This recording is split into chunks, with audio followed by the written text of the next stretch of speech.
It's Pikmin 3, let's get going already. The story for this game is just wow, okay?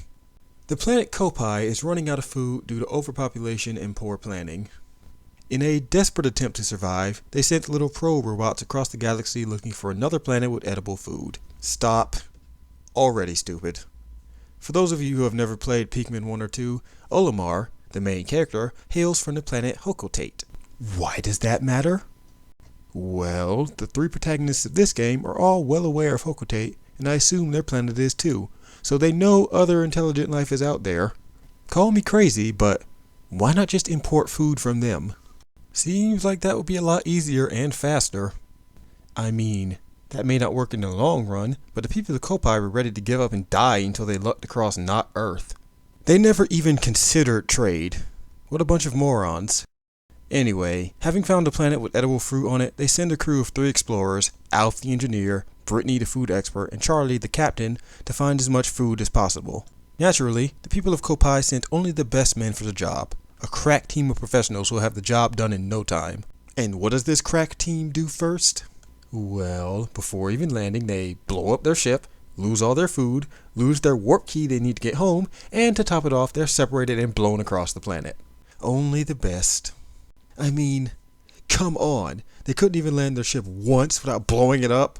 And Alf crashes the damn ship a second time later on, separating everyone again. Morons. Once they reunite, they find an audio log from Olimar.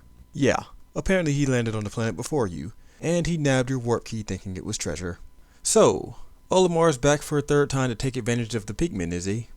Alright then, you want to leave? You gotta find him.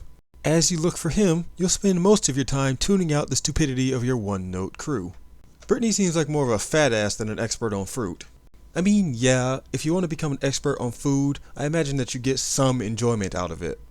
But all she ever talks about is how much she wants to eat and how much it sucks to share. Alf is just annoying. 90% of his dialogue is him repeating crap we've already seen. For example, the first time you crash, he lands in a body of water and talks about how lucky it was to land in water unharmed. Then he says the Drake was about to land until we crashed it. Yeah, Alf, I saw that. Anything else you want to tell me? Like maybe the light on your head is blue? Or that Brittany isn't here? Then there is good old Captain Charlie. He has so much personality that I had to look up his name just to remember it. Seriously, he almost never talks. He's only there so you can have a third person. Outside of the crappy cast, the story's pretty much over. I could spoil the ending for you, but there ain't much to spoil. You literally just look for Olimar until you find him and leave. Riveting. Now, with all of that said, I honestly don't care that much about the story of these games. It's not that good, but the story wasn't that important in Pikmin 1 or 2. They just needed to set up you touching down and meeting the Pikmin, and they do that job just fine. Anyway, let's talk about the gameplay. Pikmin 3 is a real-time strategy puzzle game for the Wii U. Everything you do is in real time, and your timer is the sun.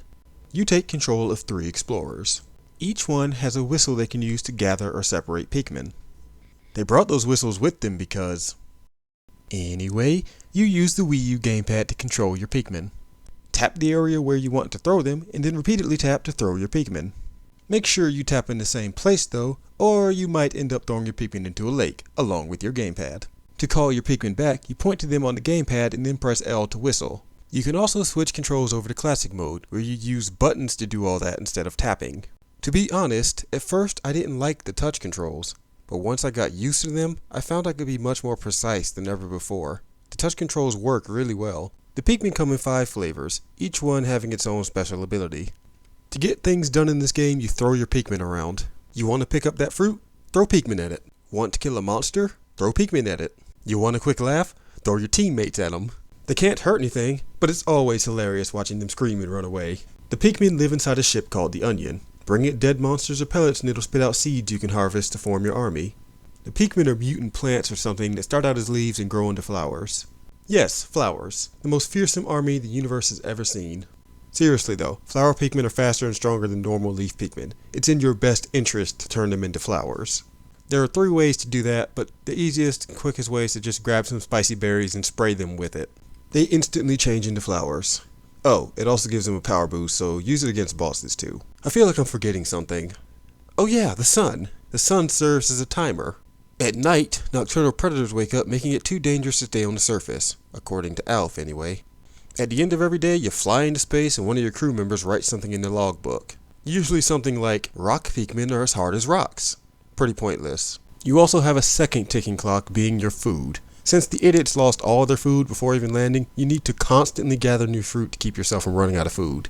Here's the thing though, there's plenty of fruit lying around for you to take. Unless you get really stuck on a puzzle or a boss, you won't need to worry too much about food. Getting fruit usually requires either killing a monster guarding it or solving some sort of environmental puzzle, like say pushing a boulder. Nothing too complicated, but the game did have me stuck a few times going through it. Mainly because of a serious lack of direction.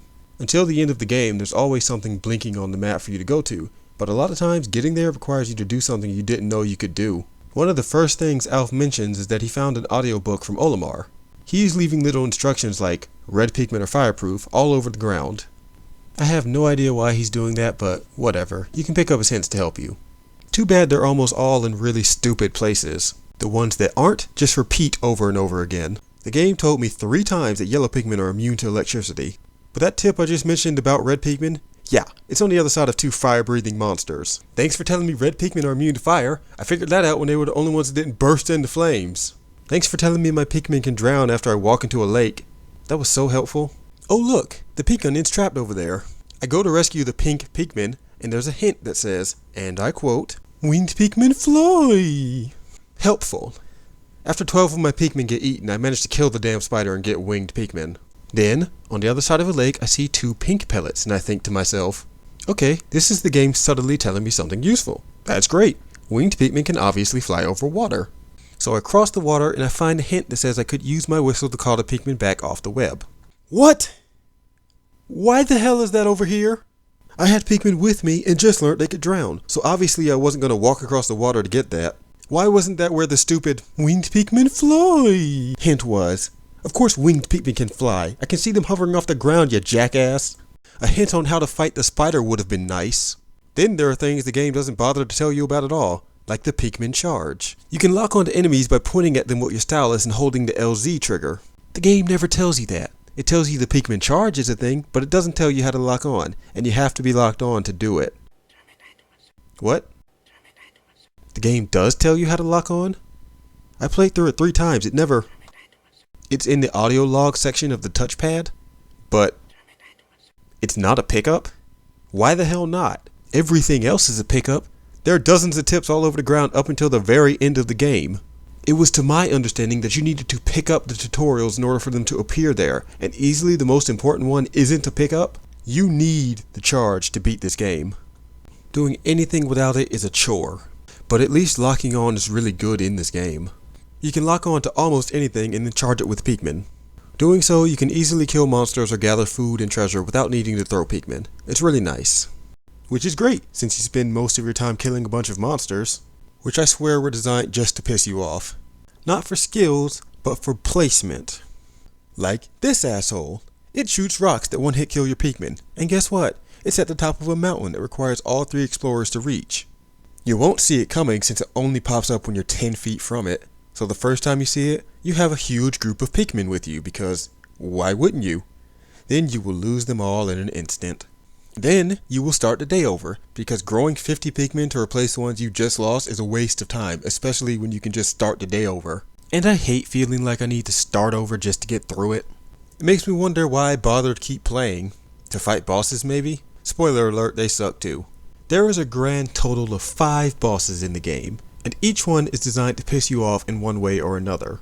And it's not because they're hard, it's because they waste so much of your time. For example, there's one boss fight with a worm that digs underground. While it's underground, it's untouchable, so you have to sit there doing nothing, just waiting for it to come back up, while your day is slowly ticking away.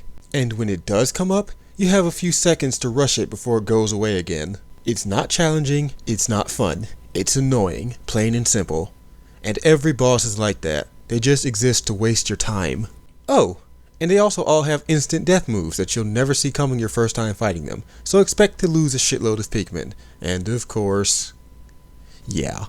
I went into this game wanting to love it. I heard some nasty things about it, but I still wanted to give it a chance. The further in I got, the more irritated the game made me feel. The game made me stop and put the controller down more than once. Then I thought to myself, all Pikmin games have BS like this, but I still loved 1 and 2. I took a deep breath, I started over, and I started enjoying the game. Like, a lot. With prior knowledge about monsters, the game became so much easier. Yes, monsters might be in ash-holeless locations, but they also all have exploits. That rock shooting monster can one-hit kill any Pikmin, except rock Pikmin, so just bring all rock Pikmin. That electric dog doesn't look electric, but now that I know it is, I don't lose Pikmin to it anymore. Then, there are a lot of little neat additions that make the gameplay better. Pikmin are more automated now than ever before. If there is a fruit or bridge or whatever that needs 20 Pikmin to be moved, and you only have 5, your Pikmin will go back and forth between the 2 points automatically until the job is done. You also have a go-to command for your explorers. In Pikmin 2, if you needed more Pikmin to get the job done, you had to manually walk back and forth across the entire map to do the job. Now you can just select an explorer, point to a place on the map, and send them along with their Pikmin there while you do something else. I feel like I'm in control of a little colony, delegating jobs, overseeing battles or buildings. It's great. And while my workers are busy, I can sit back, listen to soothing music, and take in my surroundings. The game looks and sounds great. And when it comes to monsters, it is awesome to see your army of Pikmin destroy one in seconds.